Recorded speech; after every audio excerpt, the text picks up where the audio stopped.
अत्यधिक धूप में रामू अपने खेत में काम करता है। पसीने से उसके कपड़े उसकी पीठ से चिपक जाते हैं। एक संतुष्ट मुस्कान उसके होंठों पर आती है, जो उसकी कठिन मेहनत का प्रमाण है। तूफान के बादल जमा होने से आसमान भयावह रूप से गहरा हो जाता है, जिससे मूसलाधार बारिश होती है। रामू निराशा से देखता है कि उसकी मेहनत के फल बह गए।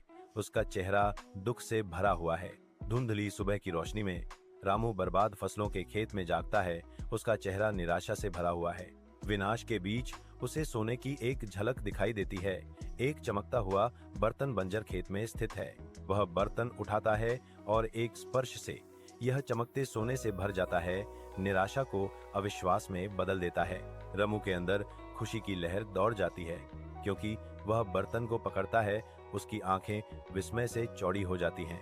अब मैं अमीर हूँ, वह चिल्लाता है। उसकी आवाज तबाह हुए परिदृश्य में गूंजती है, जो भाग्य की सनकी प्रकृति का प्रमाण है। रामू के घर का कभी शानदार इंटीरियर धीरे धीरे फीका पड़ जाता है, जिसकी जगह एक तीखा खालीपन आ जाता है। रामू देखता है कि उसकी भौतिक संपत्ति कम हो रही है। हर नुकसान उसके चेहरे पर चिंता की गहरी लकीरें उकेरता है।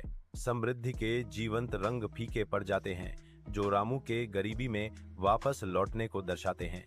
रामू की आंखों में समझ की एक झलक उभरती है, क्योंकि वह अपनी बंजर परिवेश का सर्वेक्षण करता है। उसे पूरी ताकत से एहसास होता है, उसकी जमीन न कि क्षणिक धन उसकी असली विरासत थी।